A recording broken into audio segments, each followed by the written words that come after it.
Happiness is the essential nature of the soul. It is manifested after withdrawal and cessation of all activities. Having perceived enjoyment and experience are fanciful creations of the mind. I lie down, enjoying whatever comes on my way, ordained by the divine. Wonderful lines, very well written in our Hindu Puranas.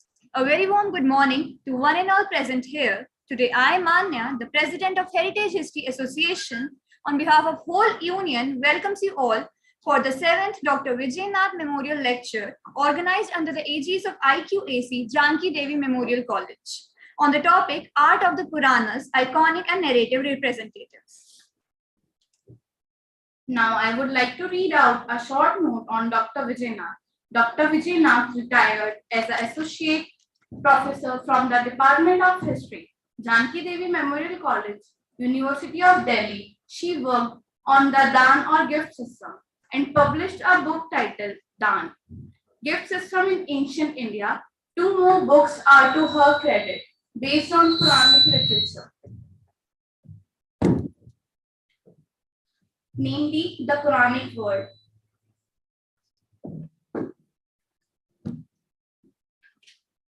Environment, genders, ritual, and myth.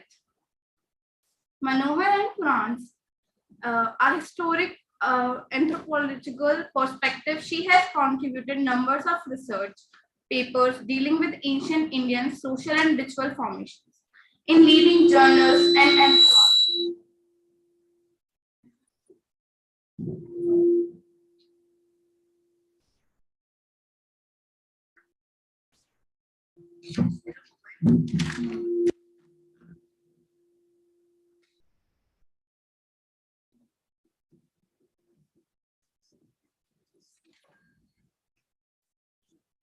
She was a sectional president of the Indian History Congress held in Calcutta. Maybe you the mic off.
She symbolizes grace to begin with.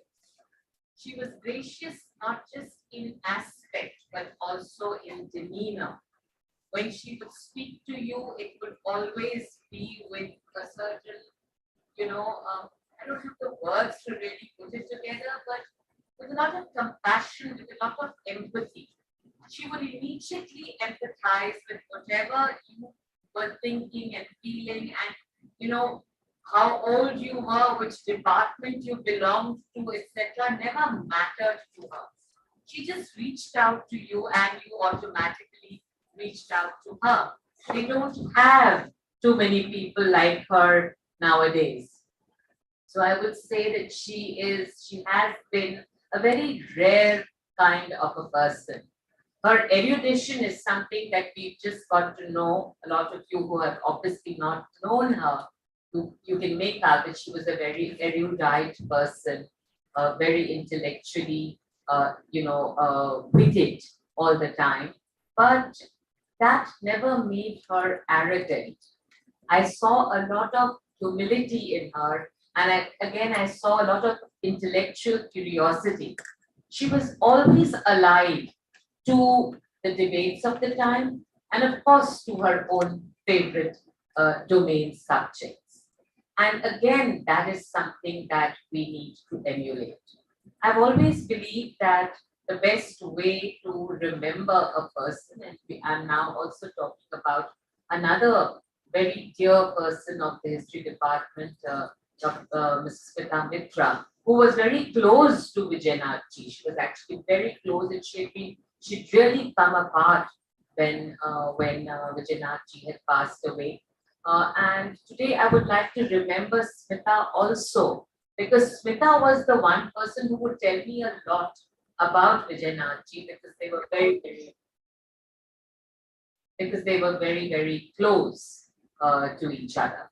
So, like I said, whenever we think about people who have passed away, the best way to respect them, the best way to make sure that the legacy that they have left behind continues is to emulate them. As far as Vijaynath ji is concerned, I think that vibrant intellectual curiosity on her part, that grace and compassion, and of course, as a woman, I must also tell you how wonderful collection of saris and the jewelry, the very persona that she was, all of that would be wonderful if we could carry on with it.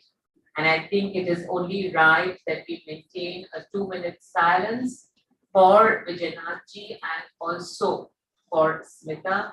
And so if we could all just rise and maintain a 2-minute silence.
Thank you.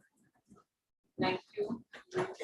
Before the lecture actually commences, I would only like to add one last thing. This is a very special lecture, and we have always had a very packed audience to it. I'm hoping that a lot of people have joined online. It's also a day when I know that the tutor has called for a strike, so possibly because classes are not being held, a lot of students are not here. But I want to thank and put on record my gratitude to the ones who are attending today, because this is a very, very special lecture. A, for the person that Vijaynath has been, and B, for the fact that we have Professor Bawa to deliver the lecture for us. So thank you once again, Professor Bawa, and my greetings also to the family members of Vijaynath ji. Thank you so much for being with us today. And we can only tell you that we have the fondest recollection for her and the deepest respect for her. And that continues. That I don't think time can ever erase that. Thank you. Thank you so much, ma'am, for your kind words. Now I would request our principal, Professor Swatipal, to please honor our guest and speaker with memento and book.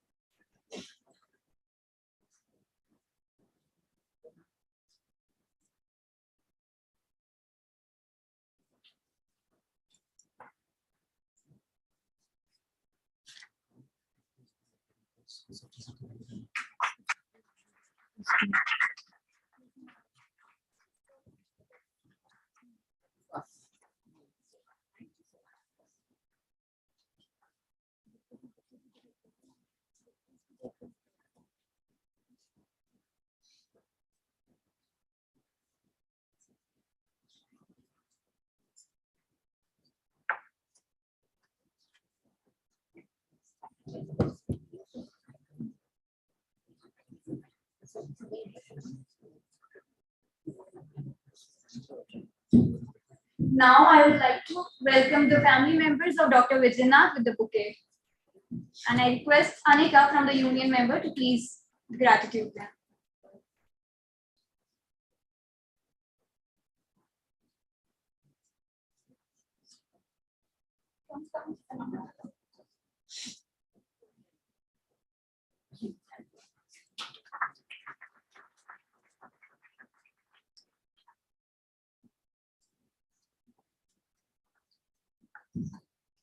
Now, I would like to request Dr. Nidhi, the daughter of Dr. Vijaynath, to please come forward and say a few words.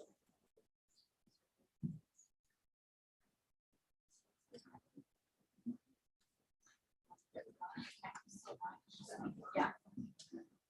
Thank you so much for inviting me, and thank you so much for holding this memorial lecture. I speak on behalf of my entire family. My father is now 85 and he's not able to make it, but all of us are here in spirit and online. So thank you so much. I really wanted to thank for her very, very kind words for my mother, and also Smita was like another doctor for my mother. Really, she was very, very fond of Smita. I have very dear and old memories of this college. I used to come here when I was a child with my mother. Very, very long association. I know your cafeteria very well. I know your library very well. I know the seminar room, the staff room very well. I know the gardens, the gardens of JD and so very, very fond memory, including the chart person again. So I feel that my sister and I are as much JDMites as all of you are, because we have just such close association. I'm really proud of the lecture series and the way that the college is, remembering my mother. So my mother, as also very kindly said, she really believes in women, really sort of bringing forth their own intellectual capacity and being intellectually honest. And being more than just women, they just have to be very strong minds for it, research, read, and despite whatever circumstances there are in the whole family, but as professionals, as historians, and as intellectuals, to really devote yourself to your, subject matter in life. So I'm so happy that all of you are here, and this really is a room of leaders. So thank you very much for inviting me. Thank you. I would like to invite our teacher in charge, Dr. Manisha Sharma, to please come up and introduce the speaker.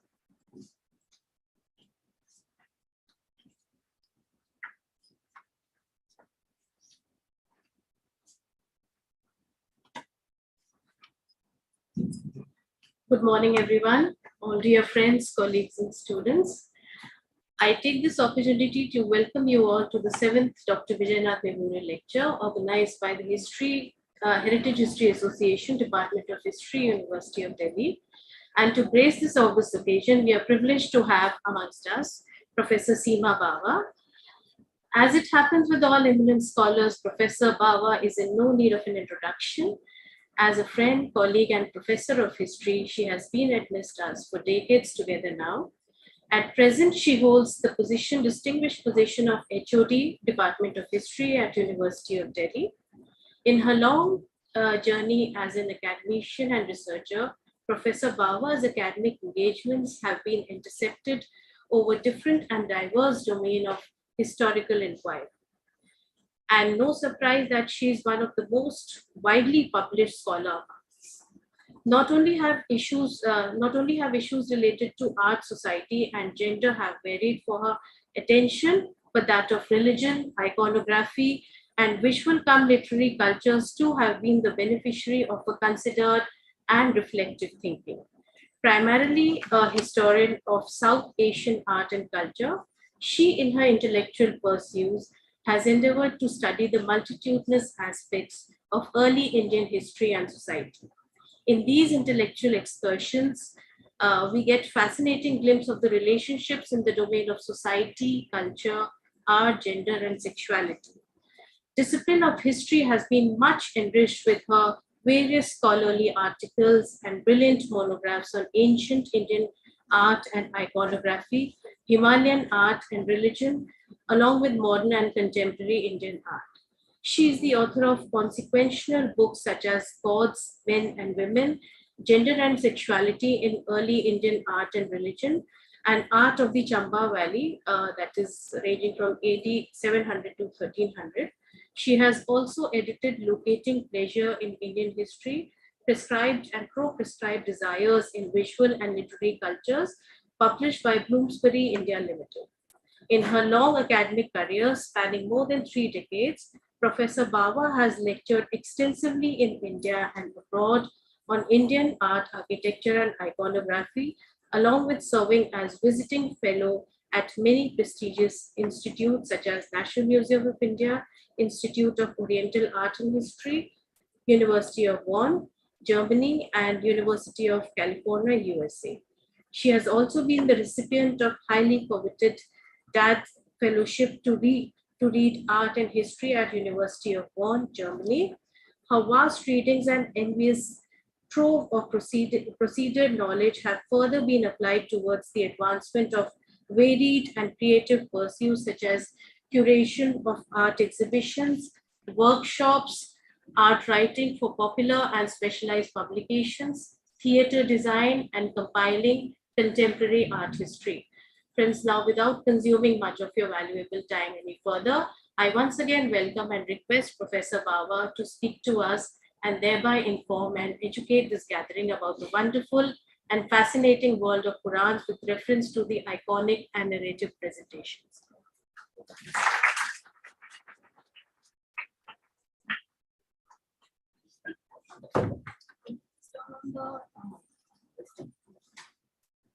Camera on.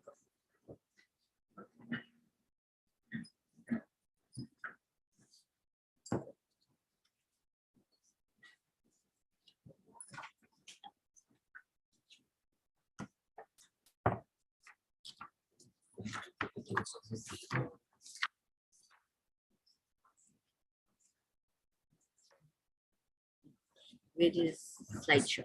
Right. Sure, I'll do that. Thank you. Right.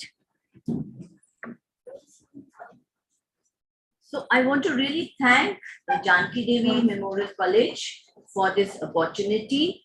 The principal, Professor Pal, the teacher in charge, the faculty, and the students who have very patiently come to listen to me. I will not try your patience too hard. As soon as I see that you're getting bored, I will stop, right? Because I asked how much time should I take, and they said it's infinite, which I don't believe it is. And I'm very glad to be with friends.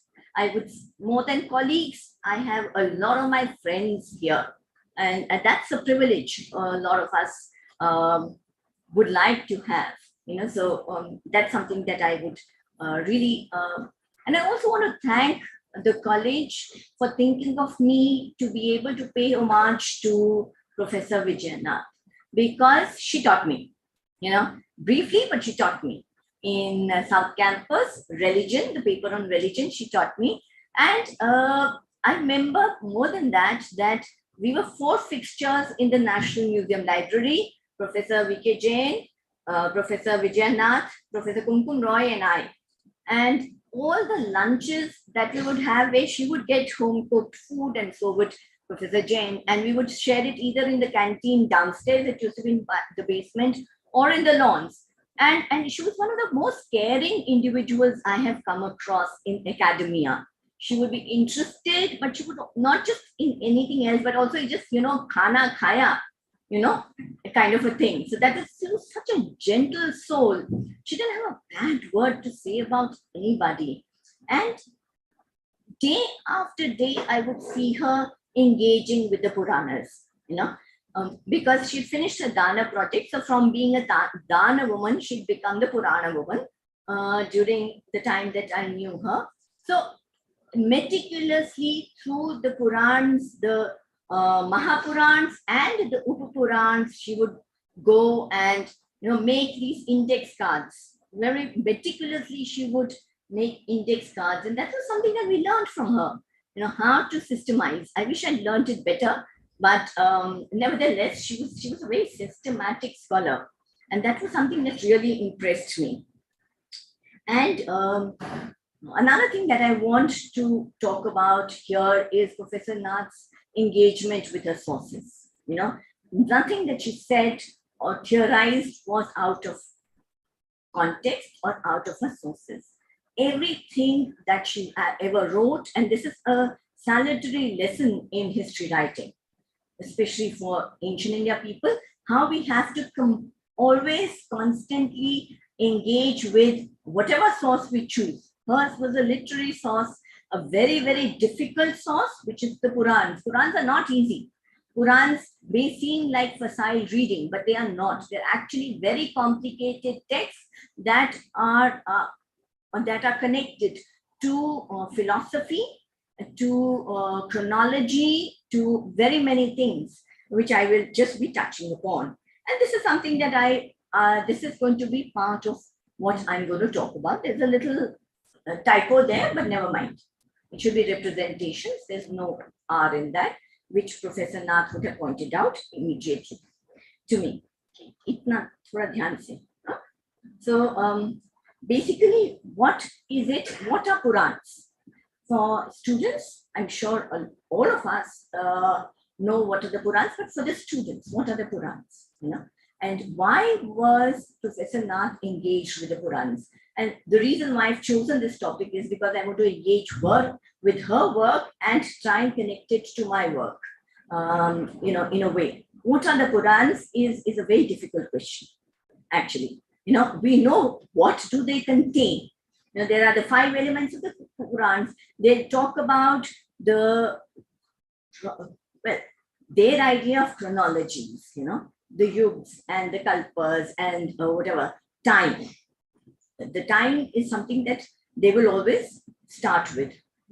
Imagined time, cosmological time, real time, so on and so forth. So that's always set out right at the beginning. Then you have a portion on rituals, where you would have this entire karma and whatever.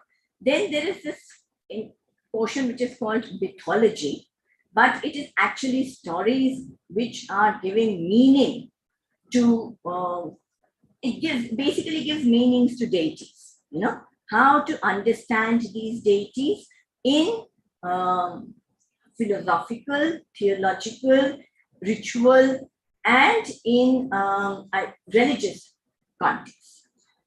There's a very important portion which is usually on tirthas, and this is very seminal to the way that Professor Nath actually visualized the Puranas as to how the tirthas are a way through which acculturation of hitherto tribal or non-Brahmanical regions happen. So the location of the tirthas is important in the way we understand the Puranas. And of course, there is always, not always, but very often there is a portion on iconography, which is the Chitra or the Vastu portion of the Puranas. So these are some elements that would define or be part of what a Purana is. In terms of how do we place the Purans in what we understand to be Indian textual sources, are they different from the Vedas? That's always the question, that there is this break that we have.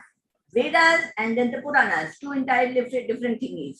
But that's not true, actually. There is a very deep and continuous dialogue between the Vedas and the Puranas, because there is this tradition which is there, which is known as Uvach. Uvach tradition really means that somebody is in dialogue with the other person. It's a Sanskrit term. So Markande, Vajra says to Markande, explain to me the meaning of so and so, and then Vajra, Markande will answer. So there is a dialogic that is always at work in the Puranic tradition, but this is not just in the Puranic tradition. It is also true of most Indian, texts, whether it is the Vedanta, wherever, this kind of a thing is always there, which I find very interesting, because when we come to iconography also, it's not as if something just came out of the Purans without a background. And that is going to be where I am actually going to be talking about art in the Puranas. So, since a large amount of my work is on visual art, I have been studying the Puranas, right? I study the Puranas in order to understand the kind of iconographic and narrative forms that come out of it, right? And whether these can actually be related to real productions in art.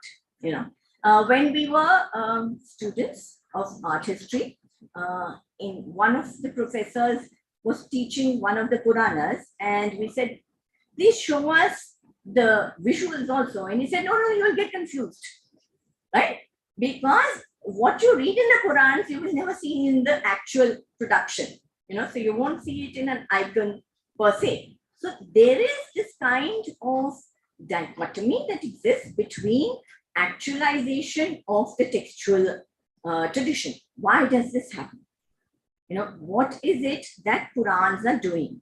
And this is, I think, very, very central to the problem of what are the Purans. I want to break it down. I don't want to use any technical language here, which I have, but I will not, because I've been told that this is for the students. So why is this dichotomy between actual representation and textual tradition happening? Is because Purans are not instruction manuals, right? Either for rituals, which is one portion, or for temples, or for icons, or for myths. These are worldviews. They are giving us a worldview about what it should be, or it could be, or a kind of a philosophical construct of a godhead, right? So what should Vishnu be?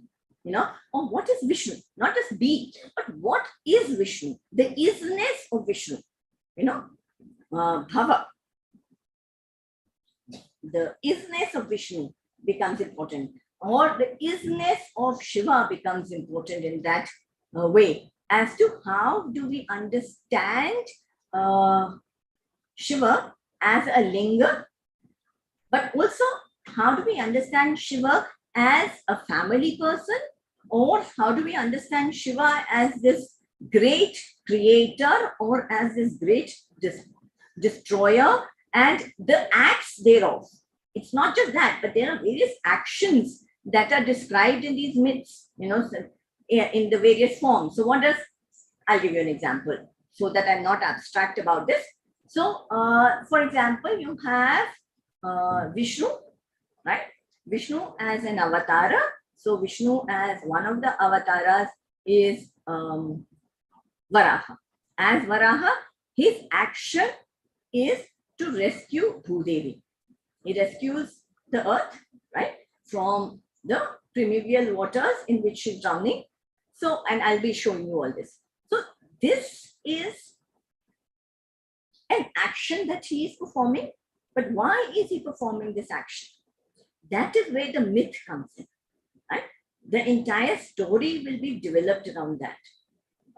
And that I think is very important to understanding the nature of the Puranas, right? And how these function in stories. The next premise that I have here, and I want to say is that for me, Purans are, where it differs from the previous period is that because of the development and the incorporation of lot of stories, which may have come from oral traditions or they may have come from Brahmanical imagination, but or according to Professor Nath, from tribal substructures, when these get incorporated into a more or less coherent tradition, right? It's not a uniform tradition, but a coherent tradition, then the iconic becomes the narrative, right? And I think that's where I have theorized. This is where I would like to make my own intervention as far as art is concerned. What do I mean where iconic becomes narrative, right? With the making of the icon itself tells us a story, right? Before this, you have icons. It's not like you don't have icons, but they are not telling you these stories. The stories, narratives are separate. There are things that you worship, and then there are narratives about it. You worship them, you do them, but that devotion is very different from the sculpture or the icon that you are doing your puja to. But here, when you look at a Shivalinga or a what do you call this? I'm trying to think of a term which you would understand. A linga, which is where you have Vishnu and Brahma, flying up and down. That kind of a thing. Now, these are telling you stories about the origin of the icon. So the narrative is being built into the icon itself, right? So that is something that I find very interesting. Right. Now, the material that you find in the Puranas is not exclusive to the Puranas. It does find some mention in similar textual traditions. This is Brihat Samhita. This was written in the 6th century, but the manuscript is of 1276. But what it does talk about, what interests me, is Brihat Samhita really talks a lot about architecture and about icons, but mainly about architecture. How do you make temples? How are these to be, what rituals are involved in making temples or palaces or domestic spaces and so on and so forth. So, but for me, and for all art historians of Indian art, the most important is Vishnu Dharmottara Puran, which was written in somewhere around the 7th century in Kashmir. Why do we say it was written in Kashmir? How do we recognize that certain Puranas have some regional affiliations? Why do we say Kalika Purana is from Assam or Vishnu Dharmottara Purana is from Kashmir and so on and so forth? Agni Puran, people say it's from Bengal. My recent researches suggest that it's from Central India. So why do we say this? Because of certain geographies, Setirthas that are there, but also because of certain forms that they describe. Vishnu Dharmottara Puran describes a particular form of Vishnu, which is known as Vaikuntha Vishnu, which we will be looking at hopefully, if given the time. And this Vaikuntha Vishnu is identified with Kashmir. You know, something called Pancharatra. I don't know, maybe you've heard of Pancharatra Vishnuism. Okay, so Pancharatra Vishnuism, which really comes from Kashmir, and no, it starts from Mathura, but it really develops around Kashmir, and then it goes on to influence a lot of other areas. Now, Vishnu Dharmottara Puran is important because it has a adhyay, or rather, it has a entire third part of the Vishnu Dharmottara Puran, which is devoted entirely to iconography. Right? Completely, it will give us, you know, a description of all the major gods that were in worship in that area during that time. And the other important thing is that this Vishnu Dharmottara Puran was in constant circulation. It existed, it may have come up during the 7th century, but we have Mughal versions of this. You know, it was there, it was written down during the Mughal times, then in the 19th century, it was circulating all over North India. It was very, very well known. It is not, again, not an instruction manual, but it is also very important because it tells us the meanings of each object in the hands of the various icons that are there. Some it describes, some it doesn't even describe. So we know what was then known there. So what does a ghanta mean? You know, how do we know what a ghanta would mean in the hands of a Devi? Ghanta means space, right? What would a Trishula mean? What would a Shankha mean? So on and so forth, meanings of objects, which actually give it a metaphysical or a cosmological meaning. Now, these have actually been written in the Puranas so that people who are reading it, or this is being read out. It's not that everybody was reading it, but it was also being ritually read out. As today, you have Garud Puran being read at times of death. You have, so many of these texts. Sundarkand, I think, is especially popular, or this Satyanarayan Ki Katha, which comes from a Puranic source. These are being ritually read out, right? You have rituals around which these are actually performed, right? Similarly, in inscriptions, we do hear of Purans being read out, right? And Purans were not completely different from the Smarta Brahmanism.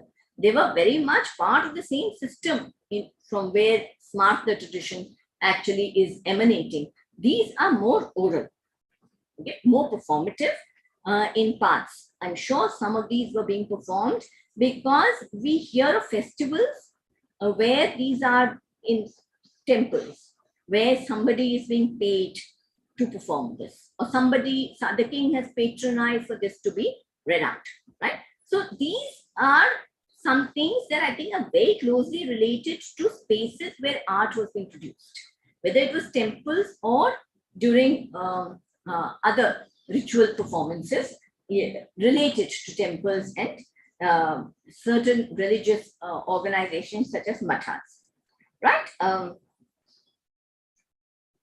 Right, now I'm just going to talk about how Purans are, what Professor Nath really says is that Purans mark a period of time where there is a, I think that's, They can't see the full image. they don't need to see me. They Oh, can just, no, I'll shift it this Okay. side. It's now completely gone. doesn't matter. They have to see this. They don't need to see my face. Also. Yeah. Right. So I'm just also, because I was talking about spaces where icons are actually put and where the Purans were probably being performed or recited or composed also. I would talk about Professor Nath's engagement with the idea of two things, time and space. You know, she has talked about the Purans as marking a transition from Vedic Yajna to the Puranic Puja, right? So she talks about this transition where there is this shift to rituals based on devotion to an icon that is housed ritually in a temple, right? And this happens because of the transition from completely agrarian-based societies to the incorporation of non-agrarian cultures that were tribal in nature into the Puranic or the Puranic Hinduism, Puranic Brahmanism fold. So when this incorporation happens, a lot of local cults get incorporated into Brahmanism. So it is the acculturation process is not so simple where the high tradition is influencing the low tradition, but it is the low tradition that is actually very, very solidly influencing the high tradition, according to Professor Nath, right? This results in the production of new institutions such as temples and to the production of mythologies and iconographies that accommodate these kind of acculturations or incorporations into the Brahmanical fold. So, for example, and this is something that I'm taking from Professor Nath, is that she says, for example, that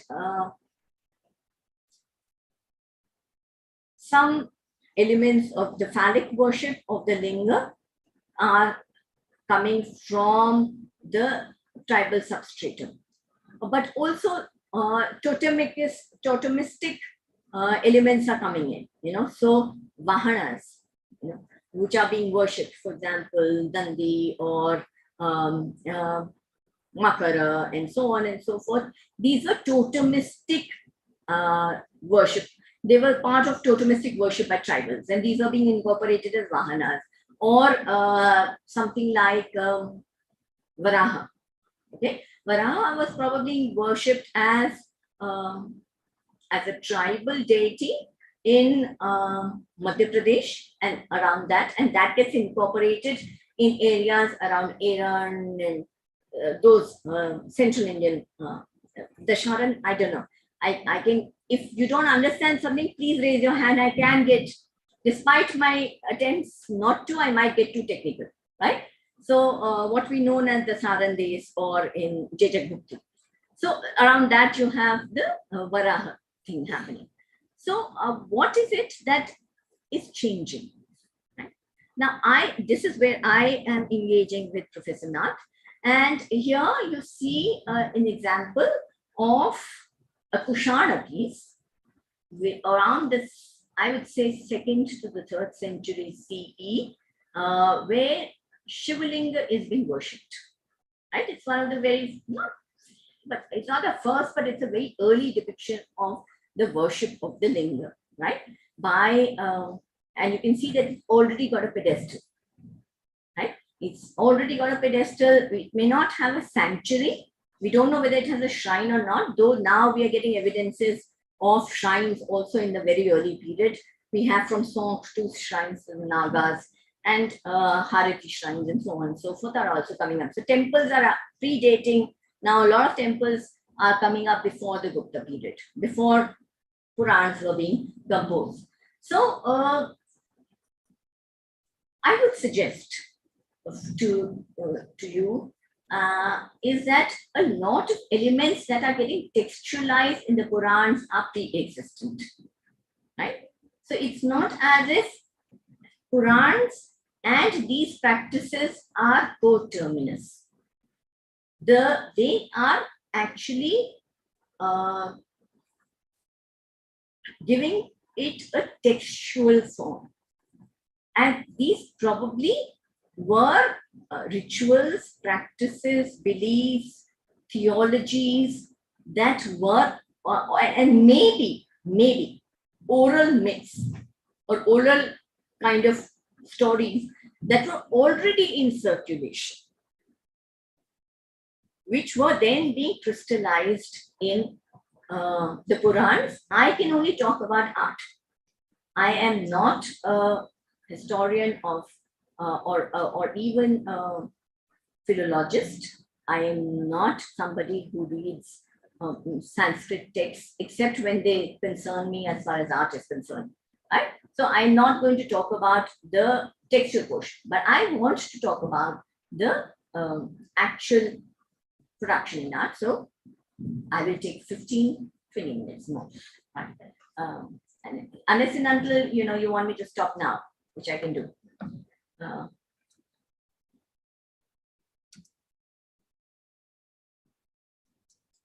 By moving this, I don't think it's going forward.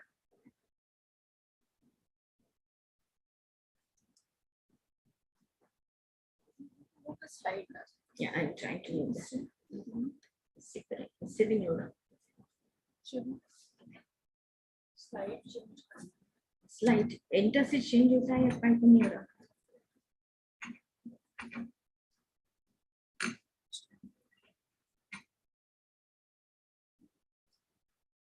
इसको हटा दो.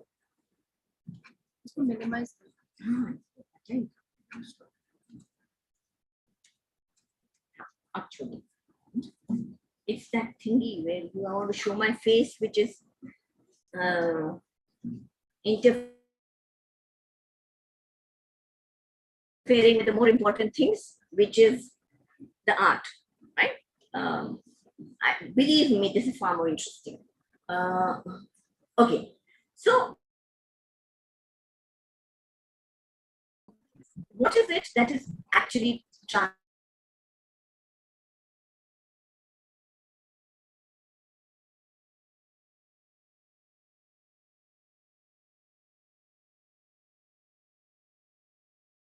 a linga?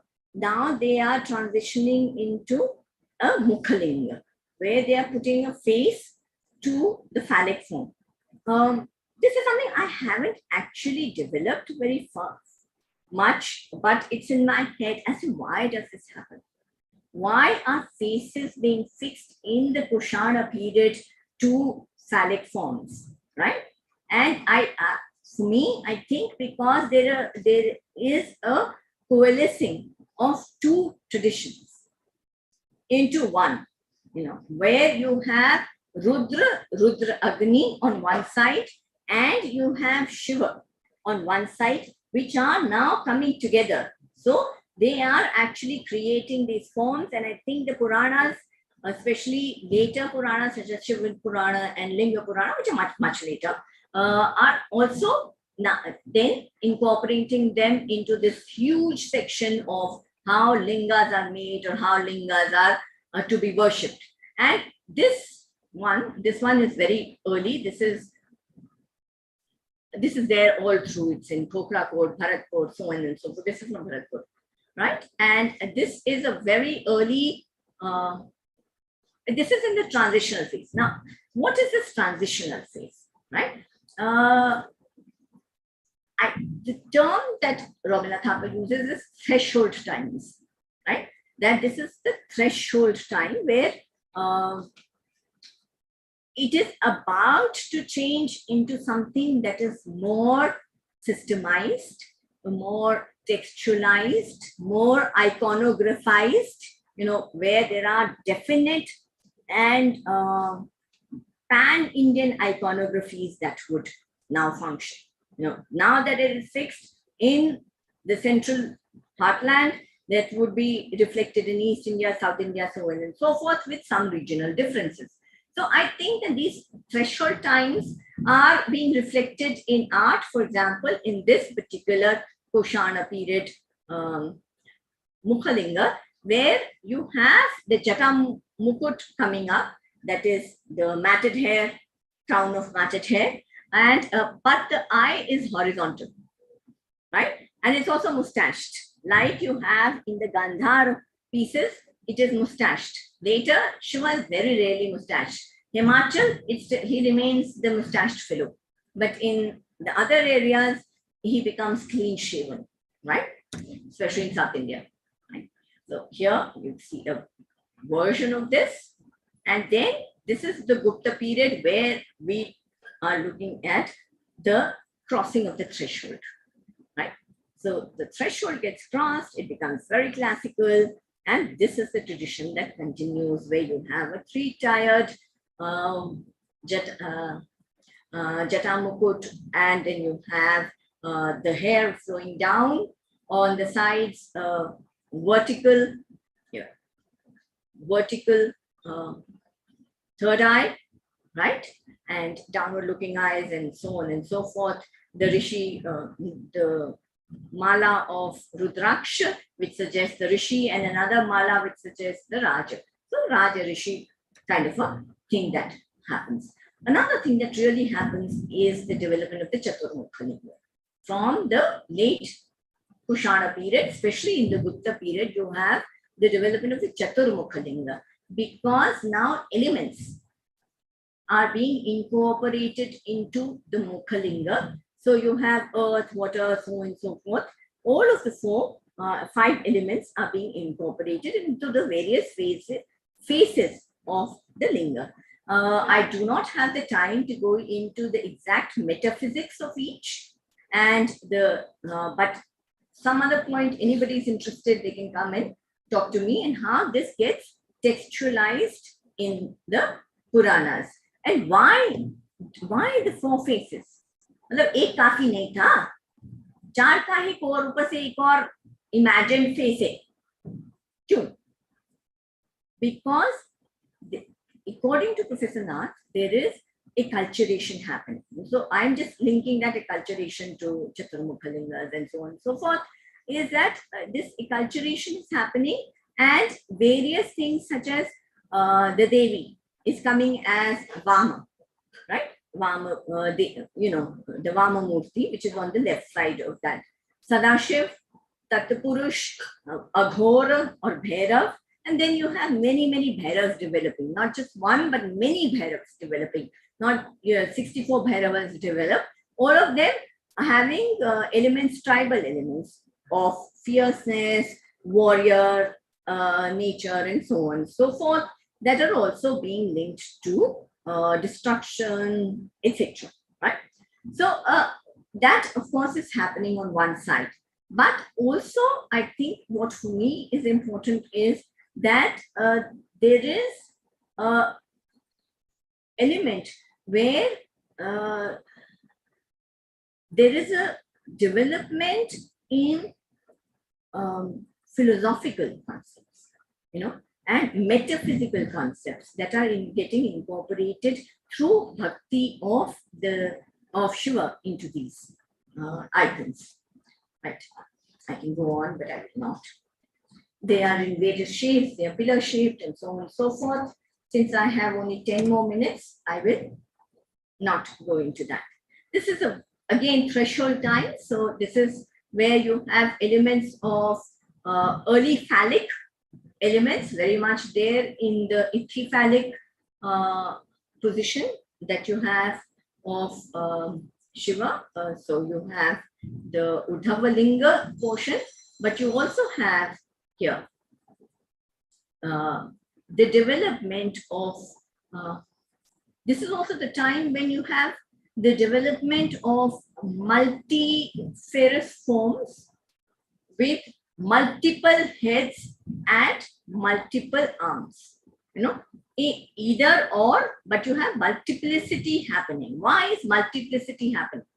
Right? So Professor Maxwell says that this multiplicity is happening because the Vedic myth is now being transformed into iconic forms, right? So what is the Vedic myth? The myth is of dismemberment. At the time of creation, the Prajapati was dismembered by Rudra into numerous parts, right? So one part became ocean, one became tree, one became whatever, so and so and so forth. And how does one represent this? How does one represent multiplicity in universalness? Brahma तो एक ही है ना, प्रजापति तो एक ही है, लेकिन उनके अलग अलग पार्ट्स हम कैसे दिखाएंगे? एक भी दिखाना है और बहुलता भी दिखानी है, ये तो अपने आप में बहुत मुश्किल है ना. तो उसका सॉल्यूशन है multiplicity in representation. So you show it through representation of various ayudhas, vahanas, faces. अब किसी के इतनी चीजें दिखानी है, you want to show so many elements through one person. How do you do that? Give him many hands and put one thing in it, right? So when Durga is created, then give her 8 arms, right?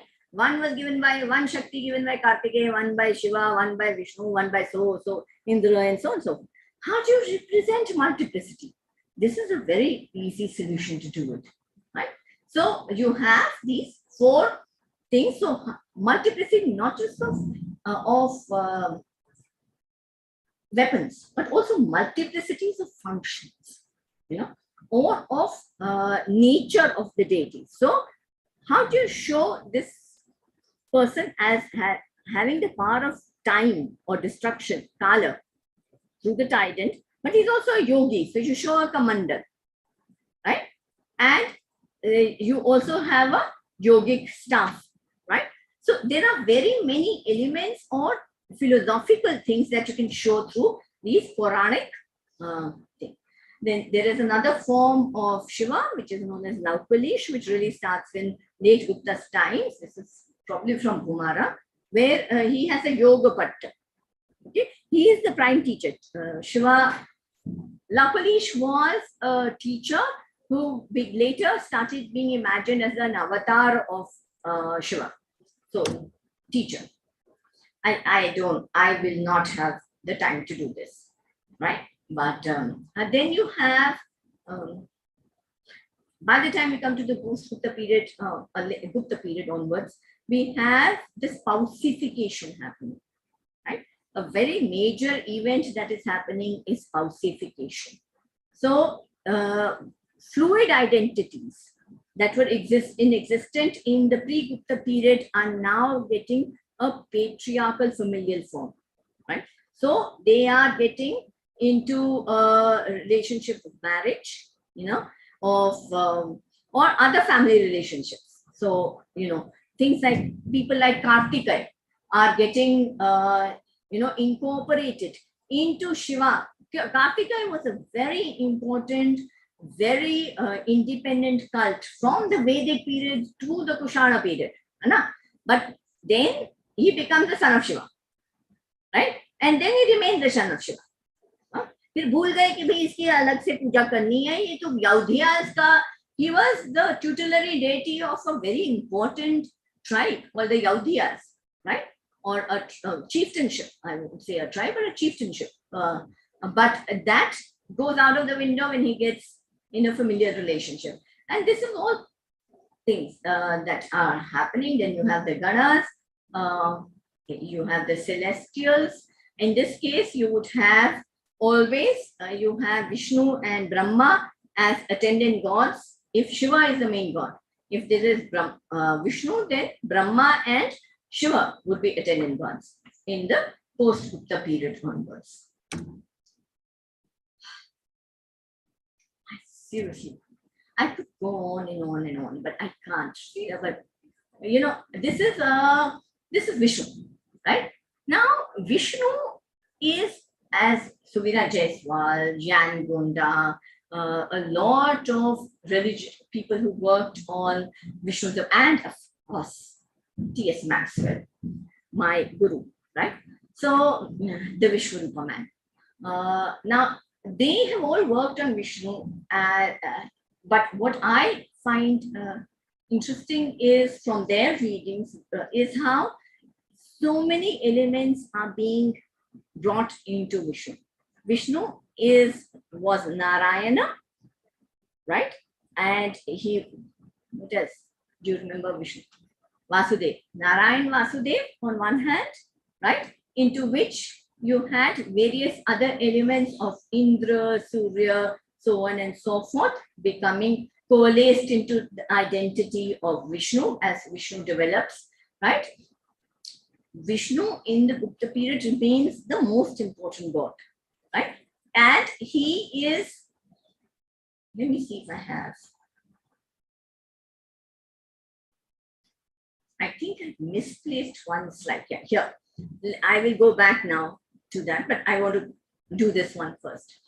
Vishnu in the Kushana period was identified with two things, not avatars. Avatars come later, and avatars are distinctly Puranic.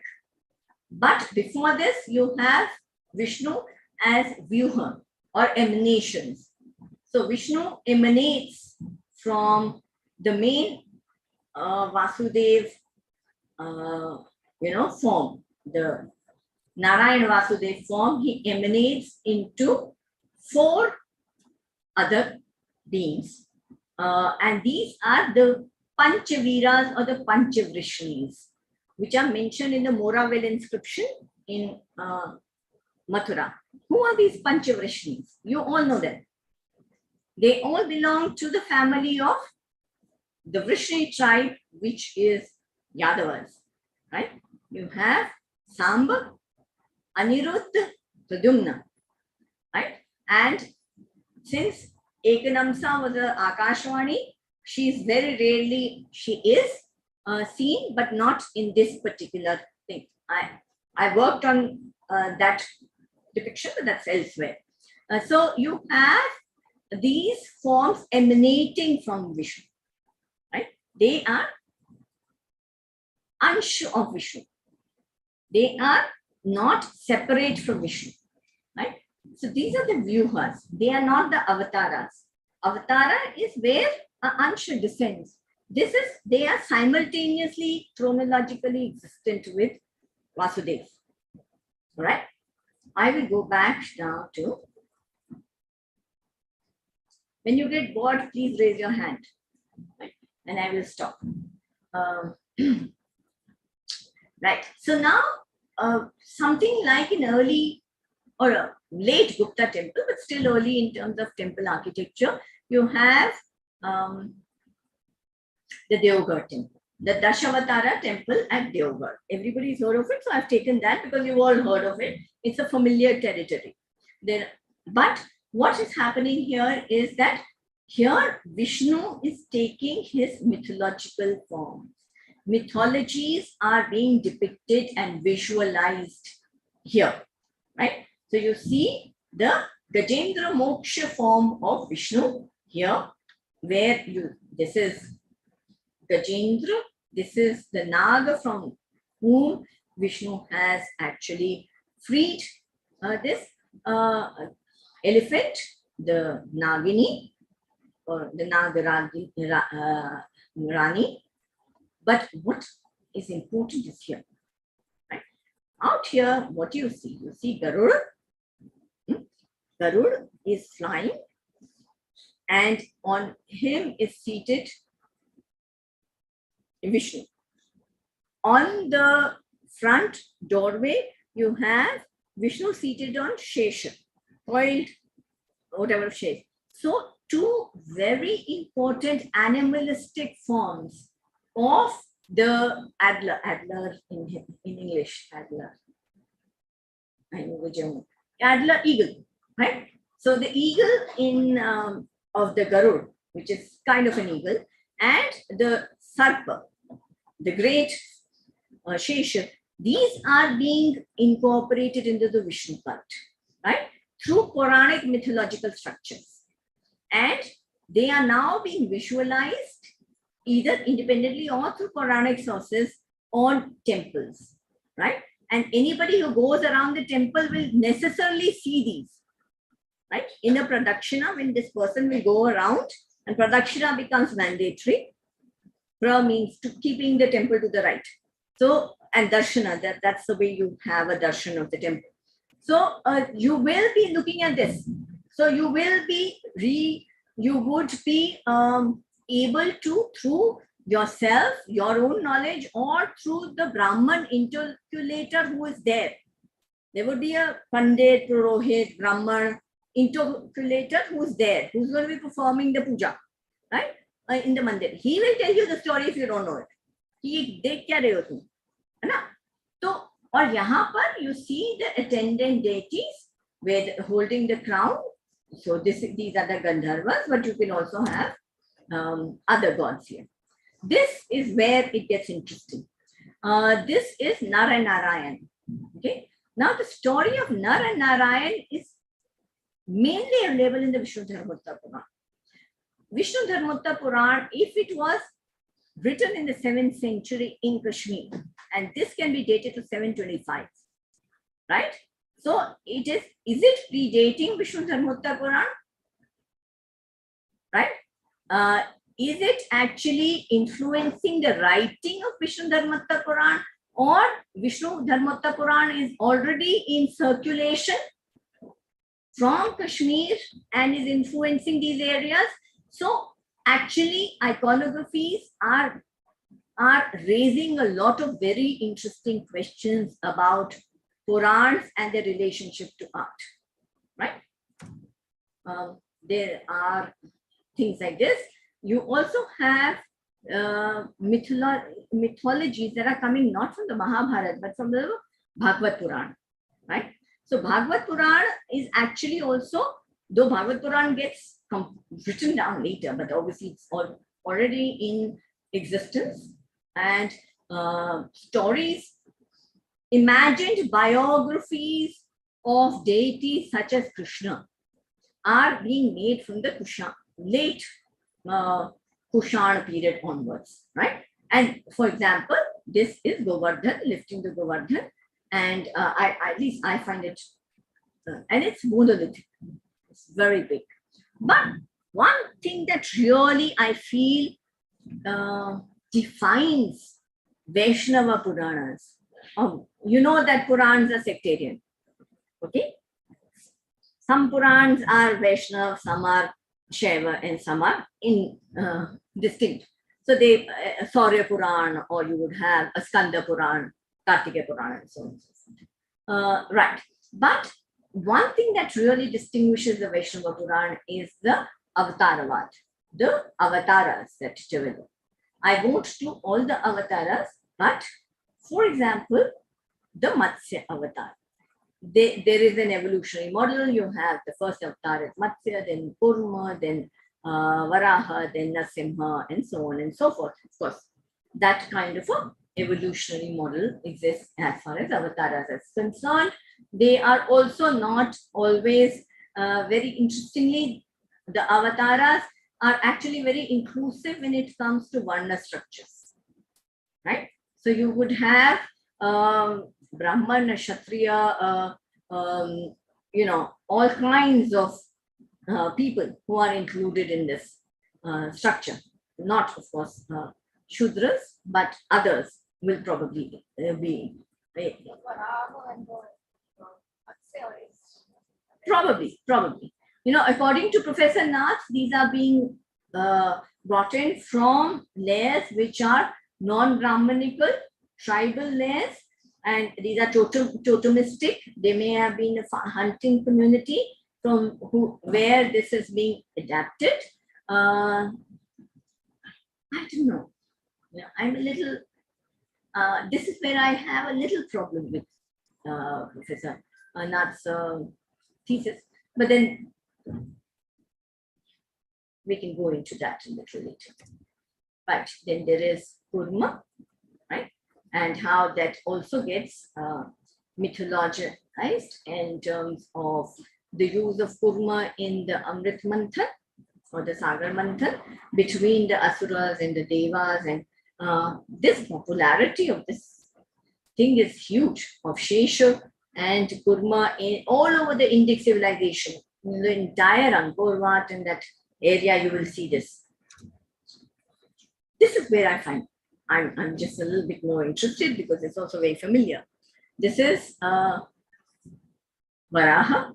Now, Varaha you will be able to see as both in his zoomorphic form and anthropomorphic form, both. Right? So this is his zoomorphic form where he is rescuing Bhumi from the primeval waters, and waters are always inhabited by Nagas. The realm of waters is, that of the Nagas who control waters, and that's why they have to be worshipped. And here, this Naga, of course, was the evil one, so he had to be subjugated. So now, of course, there is a political argument that is given about this, that the subjugation of the Naga tribes by the Guptas is part of the narrative that is being shown here, which is also there in some of the books, eulogy, and so on and so forth. I think that it's far more philosophical and metaphysical in its content, because you have all kinds of people who are being rescued. A lot has been written about Gupta and the political symbology of art or of the avatars in the Gupta period. Ganga, Yamuna, these people. If you want the readings, I can give them to you, but obviously I cannot go into it in detail. This is Eran. This is Eran, which is in Bina district, around 70 kilometers from Sanchi. It's between Sanchi and Deoghar. Very difficult to find. मतलब वहाँ खड़े होके नहीं पता लगता ये भैया कहाँ है. हाँ? अगर कोई बंदा ना मिले तो वहाँ पे आप घूमते ही रह जाओगे. बहुत ही मुश्किल होता है. It's a really seriously in the middle of nowhere. Now, it must have been part of a very prosperous trade route at one point, because it is. This is also where you have Toraman's, the Hura territory. You have inscriptions by Toraman, Nihirkul, so on and so forth. You have the avatars, not just Varaha. There was a mandapa or a very big pavilion over this. So Varaha mandapa, but there's also monumental Narasimha from this place, which is now one part of it is in Sagar Museum. Right. But then you have Vaman.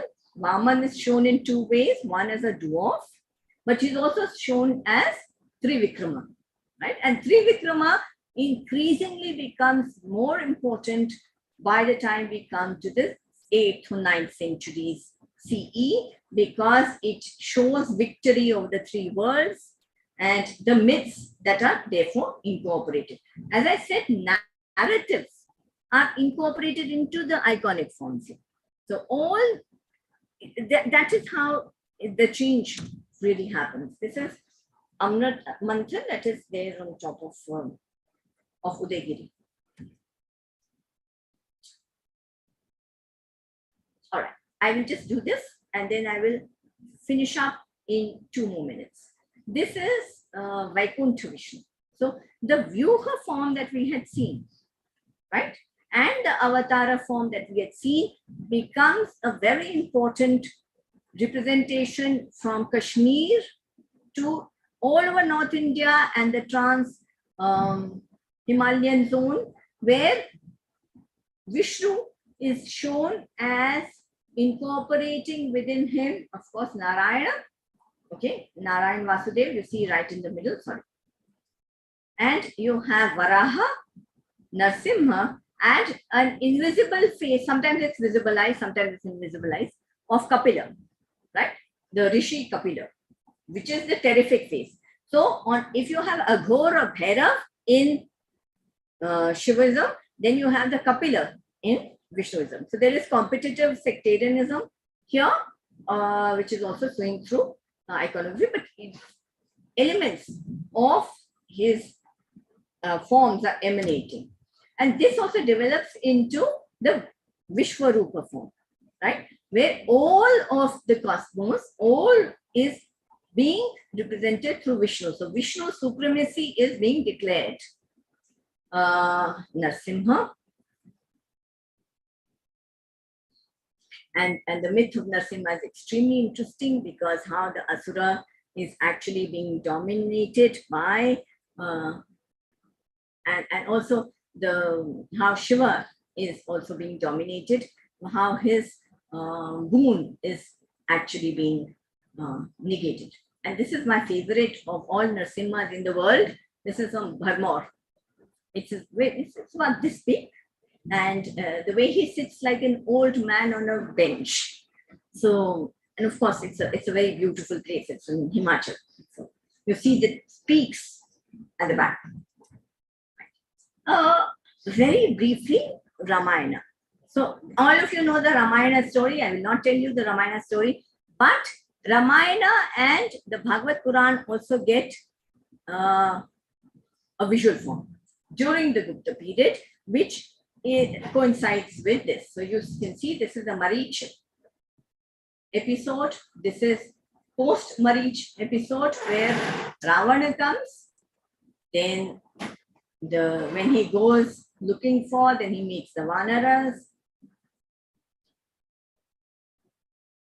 And then the Vali and the Sugriv conflict. This I like.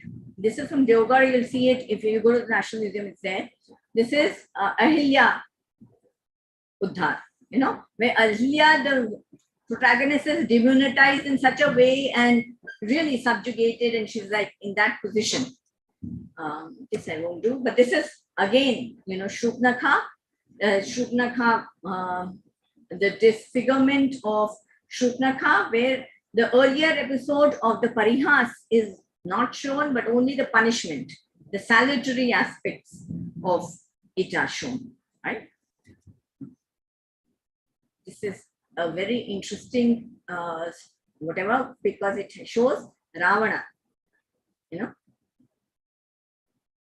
This is Ravan Anugraha Murti, but this is Ravana lifting up and taking them around.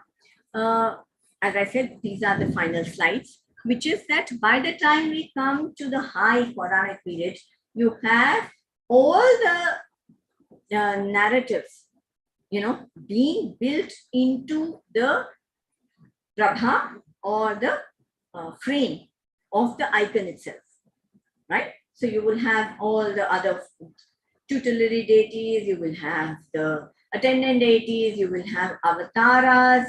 All of this is now being incorporated into the frame of the icon. Isko dekh lo, sab dekh liya. Like this one particular one, where you see that a lot of myths are actually being visualized into one icon. And that, I think, is it.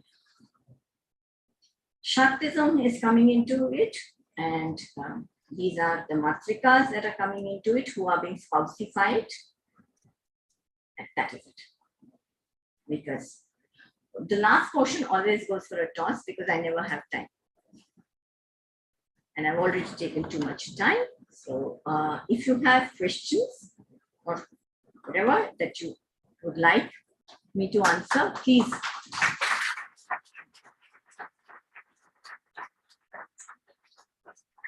I had watched all the Purans and all the relevant portions, but then I realized there's no way I can read out any of the stories, which were actually written about the avatars in the Purans. We just don't have that kind of time. Right. So if you have any questions. Just to mention that we need to look at patriarchy and representation of nature. This is also the time by 6th century when the architect mentions that the rise of mother and law of warrior fierce forms.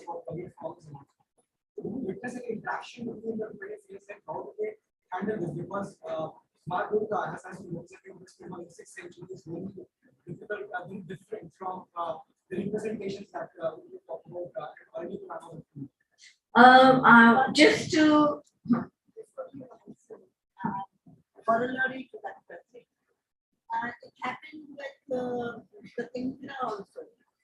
Whether she is, whether Nursing Avatar is after her, that she may be a travel goddess and the ferocious goddesses and never loved our the system. So in male form, or she is, or both together, because they are very much similar in their outfit. Yeah. Saris and other that of course, yeah. Okay. Durga as Mahishasura is much anterior to the Guptas. I will trace her to 1st century BCE onwards, and the last slides were those, the ones in terracottas. Those were the very early Mahishasura. We have one in our museum also.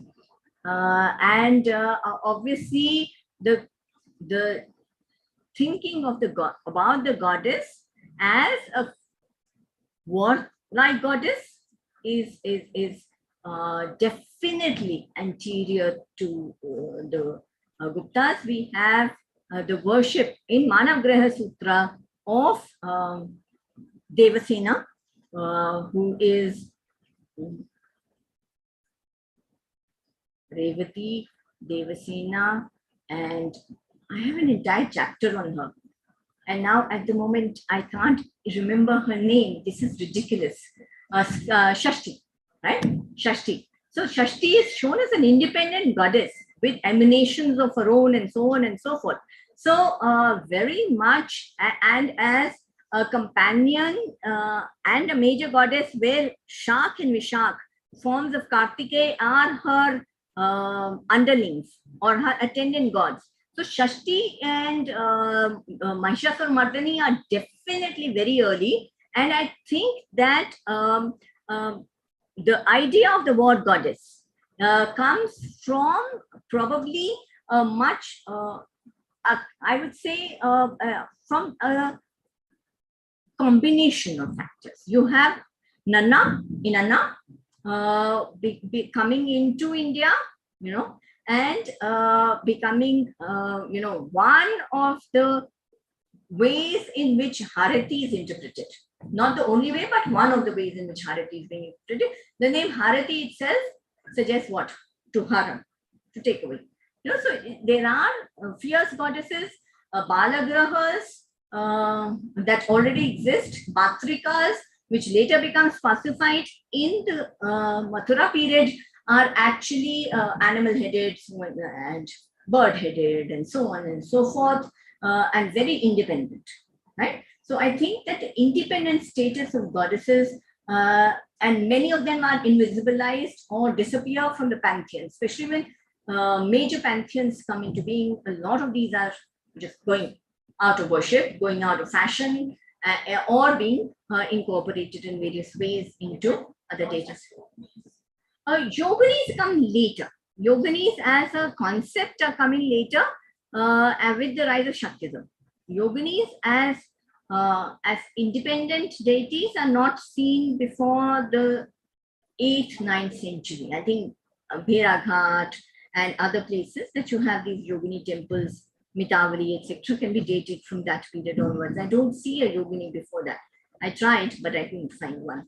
Yakshis, yes. You have a lot of Yakshis, which may have been they can't be prototypes. So even Yakshis can't be prototypes of that. So, yeah.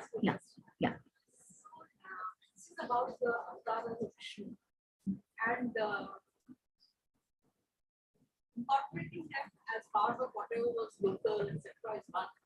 But there are theories about how several ancient civilizations had similar, like a fish, and The legend of right, Gilgamesh onwards. right. Noah, Gilgamesh, so and How so. do you make sense of the Uh, other thing that these were actually international in some sense? Well, I think the anthropological theory of independent origination is something that we can think about. That when you have similar conditions, similar kind of imagined rituals, imagined forms, imagined religiosities emerge. So that is one way. Because monkey god in Mexico, always we say there is a monkey god in Mexico, right? So it is Hanuman. It probably is not Hanuman, but they also had monkeys and they imagined them as divine forces, right? So why not? Crocodiles in Nile and crocodiles and makaras in India. So I think that I would go in for independent origination. That there are, unless and until we can see some interactions. Sometimes we can see interactions, we can see influences like Nanna and Durga. They definitely are interacting with each other in terms of their form. I don't know so how much of this is actually in terms of ritual, but definitely in terms of form. Yeah. What the coming of these,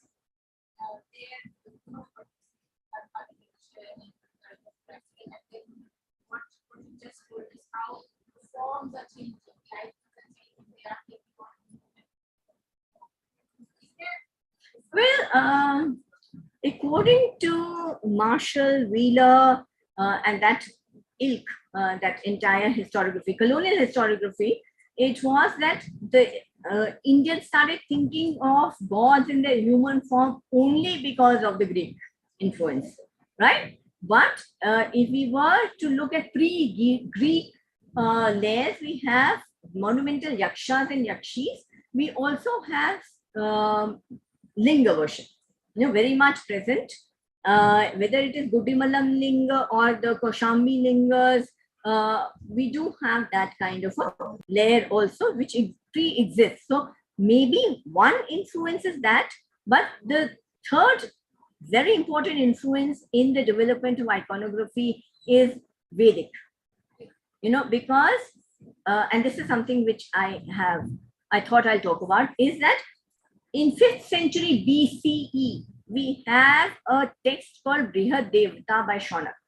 Now, Brihad Devta is an extremely important text because obviously the idea of what I call cultural amnesia existed.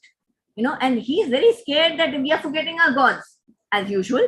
So at some point, there's always a crisis that we are forgetting our tradition. So he makes a digest. It's a digest, I call it a kunji, of the Vedic gods.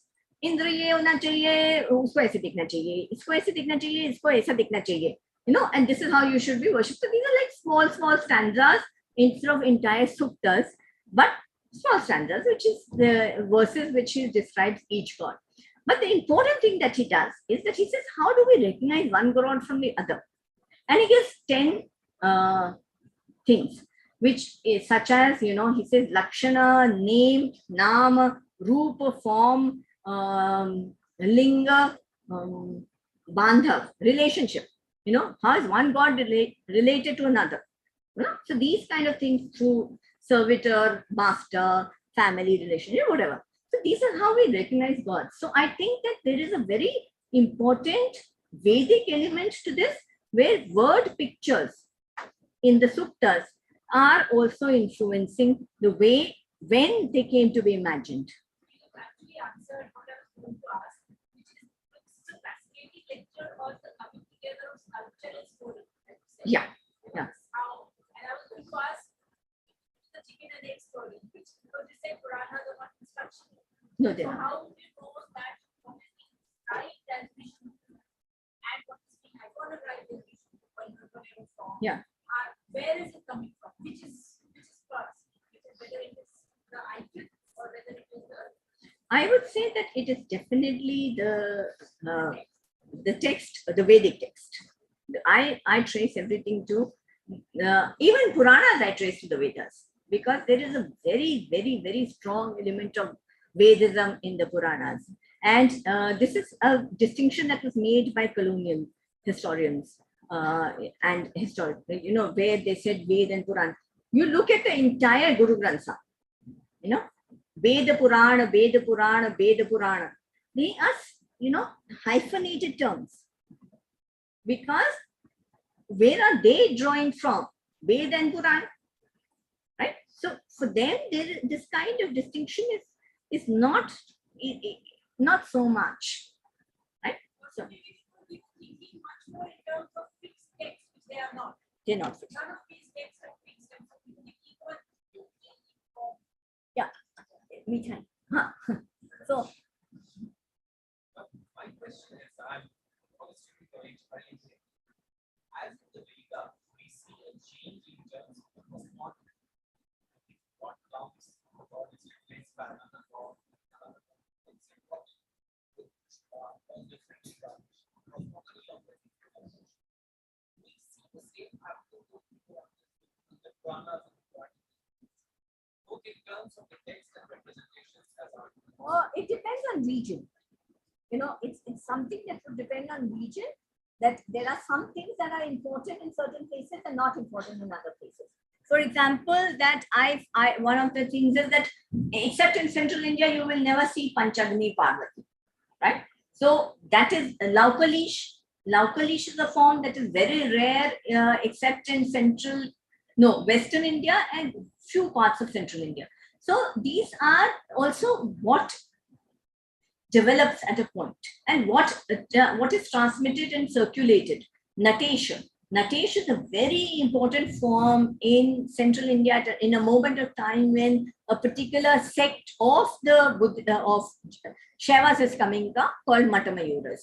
But when the Matamayuras spread, they stopped being important in central India, but you have Natesha, or what we call Nataraj, becoming one of the most important forms of Shiva in South India, because Shiva's Siddhanta moves there and the Agamas are being textualized there, right? So Tattva Prakash and so on and so forth.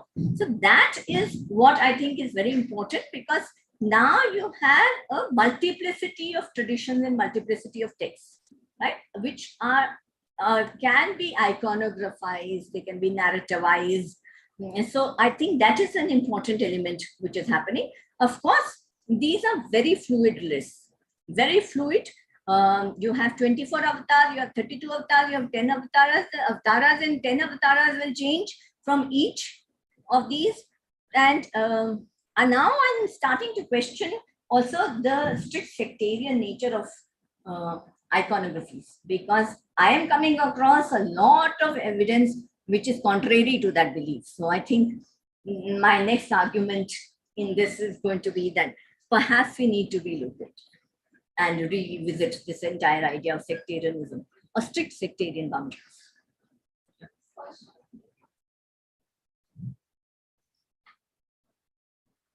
It was long. I was just wondering, how do we figure out the deception of this? Either everybody is very cultured in the mythology, in the locale of that, form, or they're just overawed.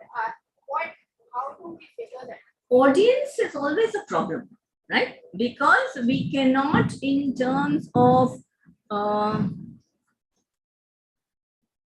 we can only kind of estimate the audience. And how do we estimate that is through epigraphy.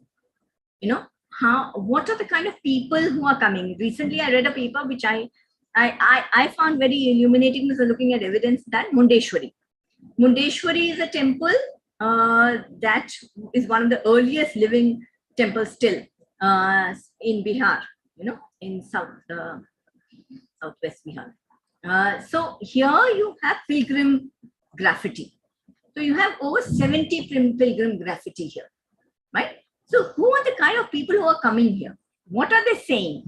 That is how we can estimate their audience as to who. But what they felt about a particular image, that perhaps we cannot. But who is visiting?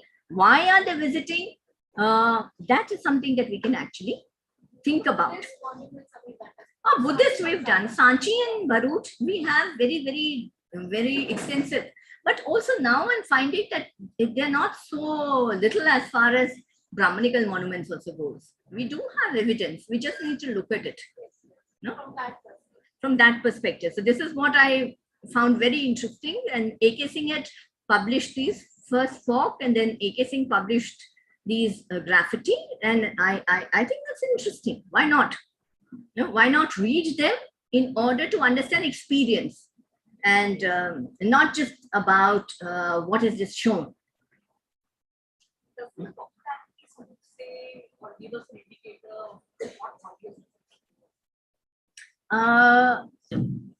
Popularity, exactly.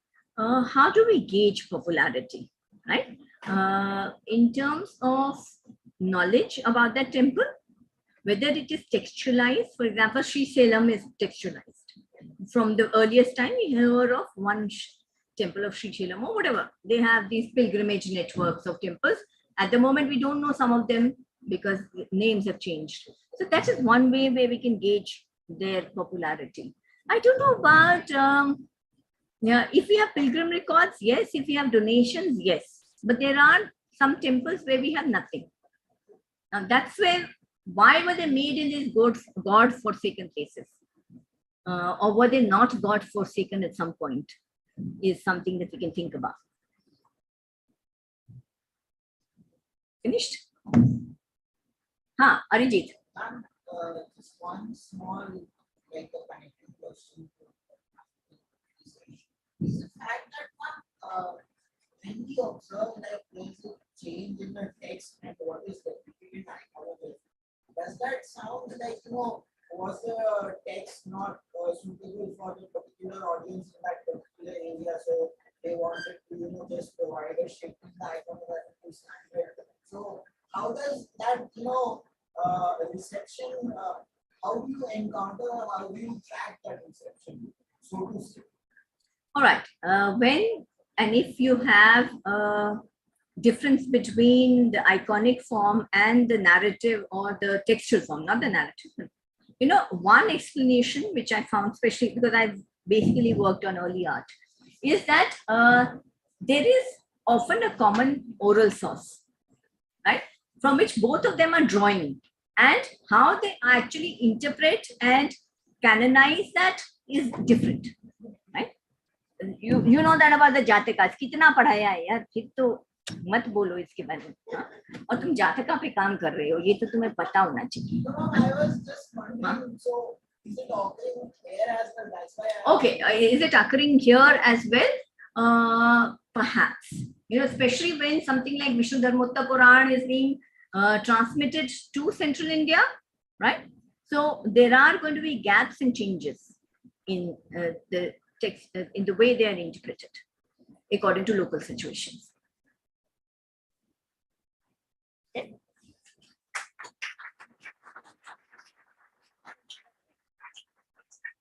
Thank you so much, ma'am. This was really an intellectually stimulating discussion, and I think even students would be really benefited from this, because Purans and everything, we keep discussing this, that how do you define Puran and what are the transformations that we witness in the visual representation. So I would really like to thank you for sparing time and coming here and giving us this really lovely talk. And I would like to thank the principal for making this happen, and respected TIC for arranging, and especially the association in charge of Heritage Association, Dr. Tara Shimar, and TIC, Dr. Manisha Sharma ma'am. And thank you to all the faculty members and students, and especially volunteers, who have come early morning and made all the arrangements. So thank you everyone for being here, and it was great to have you. And I would also like to request all the faculty members to stay for lunch after the talk. Thank you.